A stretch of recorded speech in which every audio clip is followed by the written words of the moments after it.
اخلاقہ وادبهم بآدابه وتربیت الخلق وحراستها من دابه ثم خلق الکان والمکان فخلق الخلق ذا حاجة وحاجة وعفا ثم الصلاة والسلام على مخدومة الکونین ام الحسنین وافضل الثقلین وسیلتنا فی الدارین بلقیس حجرت تقدیس والجلال وسیلت حال تکمیل والکمال کوکب سبیل القبول وشمت مجلس رسول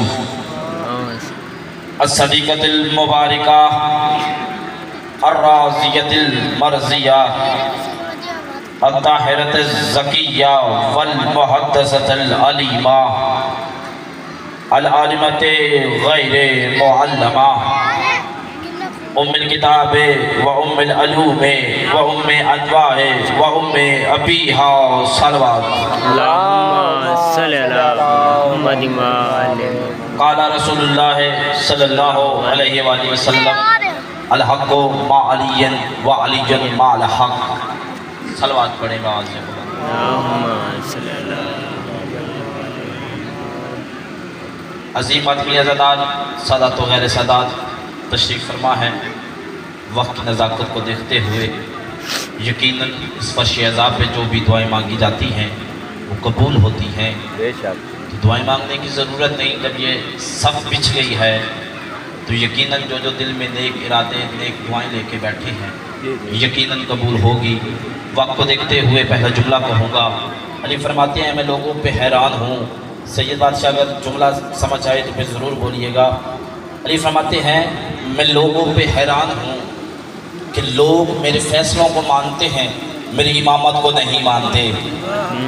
جی قبلہ، یہ جیسے عدالتیں ہیں، یہ سول جج کی عدالت، یہ ہائی کورٹ، یہ سپریم کورٹ، عرب میں بھی ایسے عدالتیں تھیں، لوکل عدالتیں بھی تھیں، بڑی عدالتیں بھی تھیں، اور ہر فیصلہ کرنے والے کو قاضی کہا جاتا ہے، اور ان میں ایک بڑا قاضی ہوتا ہے جسے قاضی القضاء کہا جاتا ہے، یعنی سپریم کورٹ کا جج۔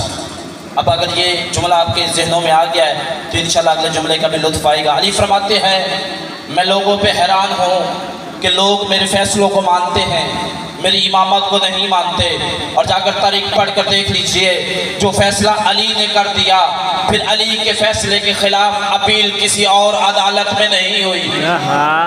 نہ پھر جو فیصلہ اس گھر کے لوگوں نے کر دیا اس کی اپیل کہیں اور نہیں ہوئی۔ ہاں میں نے خدا کے کیے ہوئے فیصلے کی اپیل حسین کے گہوارے پہ ہوتے دیکھی ہے۔ علی فرماتے ہیں میں لوگوں پہ حیران ہوں، لوگ میرے فیصلوں کو مانتے ہیں، میری امامت کو نہیں۔ اور یاد رکھیے اس گھر کے لوگ عدل نہیں کرتے۔ میں نے کیا بولا؟ آل محمد عدل نہیں کرتے، آل محمد سچ نہیں بولتے، آل محمد شریعت پر نہیں چلتے۔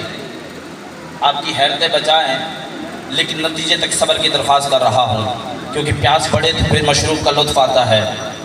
علی فرماتے ہیں جہاں ہماری محفل ہو، جہاں ہمارا ذکر ہو، وہاں پہ بولنا حق کی تائید میں لکھا جاتا ہے۔ جو بندہ چاہتا ہے کہ اس کا بولنا حق کی تائید میں لکھا جائے وہ بندہ سر اٹھائے۔ میں نے کہا آل محمد عدل نہیں کرتے، آل محمد سچ نہیں بولتے، آل محمد شریعت پر نہیں چلتے۔ آپ حیران ہو گئے ہیں تو میں آپ کی حیرانگی کے بت توڑنے لگا ہوں۔ میں نے کہا آل محمد عدل نہیں کرتے، یہ جو کرتے ہیں اسے عدل کہا جاتا ہے۔ آل محمد سچ نہیں بولتے، یہ جو بولتے ہیں اسے سچ کہا جاتا ہے۔ اور زمانہ یاد رکھے یہ شریعت پر نہیں چلتے، یہ چلتے جاتے ہیں نقش پاک شریعت بنتی جاتی ہے۔ آل محمد عدل نہیں کرتے، اور اس پہ میرے پاس اتنی دلیلیں ہیں، رات ہو جائے دلیلیں ختم نہ ہو۔ میں یہ کوئی خطیبانہ باتیں نہیں کر رہا، قرآن اور حدیث کی روشنی میں کر رہا ہوں۔ میں نے کہا آل محمد عدل نہیں کرتے، آل محمد سچ نہیں بولتے۔ مثال دوں، قبلہ مدینہ کا شہر تھا، بچوں نے آ کر اماں سے کہا، اماں صحابہ کے بچوں نے نئے لباس پہنے ہوئے ہیں، ہمارا لباس کوئی نہیں ہے۔ بی بی نے کچھ دیکھا نہیں، بس دیکھے بغیر کہا درزی لا رہا ہے تو پھر درزی لا رہا ہے۔ گا. اس سے بڑی مثال دیتا ہوں. شام کا ایک بندہ کھڑا تھا, اس کے سامنے کھجوروں کا ایک جھنڈ تھا. ادھر سے علی کا بیٹا علی ٹہلتا ہوا, کائنات کے حسن کا مصدر اول حسن. اس نے حسن کو دیکھے گا, حسن جیسے تیرے باپ سوالوں کا جواب دیتا تھا, کیا تو بھی سوالوں کا جواب دیتا ہے؟ حسن نے دیکھے گا, ہمیں پہچان, ہم سارے محمد ہیں. اس نے کہا اچھا پھر بتا, یہ سامنے کھجوروں کا جھنڈ ہے, بتا اس پہ کتنی کھجوریں ہیں؟ امام نے دیکھے بغیر دیکھ کے کہا کہ اس پہ 4004 کھجوریں ہیں. یہ پوچھنے کے لیے بھی دیکھ رہا تھا اور حسن بتانے کے لیے بھی دیکھ نہیں رہے تھے. اور تاریخ بتاتی ہے اس نے کھجوروں کو اتروایا, گنوایا تو 4004 تھی, نہ ایک کم تھی نہ ایک زیادہ تھی. یہ حیران ہو گیا, پریشان ہو کے دیکھے, کہتا ہے حسن کیا تیرے پاس کوئی علم غیب ہے؟ امام نے فرمایا نہیں, میرے پاس علم غیب نہیں. وہ دیکھے کہتا تیرے پاس علم غیب ہے نہیں, کھجوروں کی طرف تو نے دیکھا نہیں, پھر تجھے کیسے پتا چلا کہ ان پہ 4004 کھجوریں ہیں؟ امام حسن نے دیکھے کہا او جاہل, جب میں نے کہہ دیا تو پھر انہیں 4004 ہونا چاہیے. آخری مثال ممبر بھائیوں کے حوالے. میں نے کہا یہ عدل نہیں کرتے, یہ سچ نہیں بولتے, یہ شریعت میں نہیں چلتے. مدینے کا شہر, ایک جانور آ گیا. یہ جنگلوں سے اکثر شہروں میں جانور آ جاتے ہیں. مدینہ والوں نے وہ جانور پہلے کبھی نہیں دیکھا تھا. سارے لوگ اکٹھے ہو گئے, یار یہ کون سا جانور آ گیا؟ کوئی کہتا ہے یہ فلاں جانور ہے, کوئی کہتا نہیں یہ فلاں جانور ہے, کوئی کہتا نہیں یہ فلاں جانور ہے. اب یہ چمہ گوئیاں ہو رہی تھی. جیسے ابرا ہاتھی لے کر آیا تھا, تو مکے والوں نے پہلے ہاتھی کبھی نہیں دیکھے تھے. پورا مکہ اکٹھا ہو گیا تھا, ایسا ہی پورا مدینہ اکٹھا تھا. دیکھے کہتے ہیں یار یہ جانور ہے کون سا؟ سارے اکٹھے ہو کر علی کے پاس آ گئے. یا علی, ایک جانور آیا ہے بازار میں, ایسا اس کا قد ہے, ایسا اس کے رنگ ہے, ایسے اس کی دم ہے, ایسے اس کے سینگ ہے, ایسے اس کا رنگ ہے, ایسے اس کے بال ہیں. پہلے آج سے ہم نے یہ جانور نہیں دیکھا تھا. یا علی وہ جانور بتائیں کون ہے؟ علی نے بندوں کو ساتھ لیا, بازار میں آئے, وہ جانور سامنے کھڑا تھا. علی نے اس کو لٹایا, چھری پھیر کر اس کو حلال کر دیا, گوشت پورے مدینہ میں بانٹ دیا. گوشت کھا کے تناول کر کے رسول کے پاس آ گئے. یا رسول اللہ, ایک جانور مدینے میں نیا نیا آیا تھا, ایسے اس کا رنگ تھا, ایسے اس کے بال تھے, ایسے اس کے سینگ تھے, ایسے اس کے دانت تھے, ایسا اس کا رنگ تھا. علی نے پکڑ کر اسے حلال کر دیا. آپ بتائیے حلال ہے کہ حرام ہے؟ جو پیکر رحمت تھا وہ پیکر جلال میں آ گیا. رسول دیکھ کے کہتے ہو جاہلو, تم خود ہی تو کہہ رہے ہو کہ علی نے حلال کر دیا, پھر مجھ سے پوچھنے آ گئے ہو حلال تھا یا حرام؟ یا علی, اس کا مطلب یہ ہے کہ جانور حلال نہیں تھا, علی نے حلال کر دیا تو پھر حلال ہو گیا. کیا مقدر ہے بی بی فاطمہ تیرا اور تیری اولاد کا. بی بی تو بھی دربار میں کھڑی رہی, تیری 4 سالہ بطول بھی دربار میں کھڑی رہی.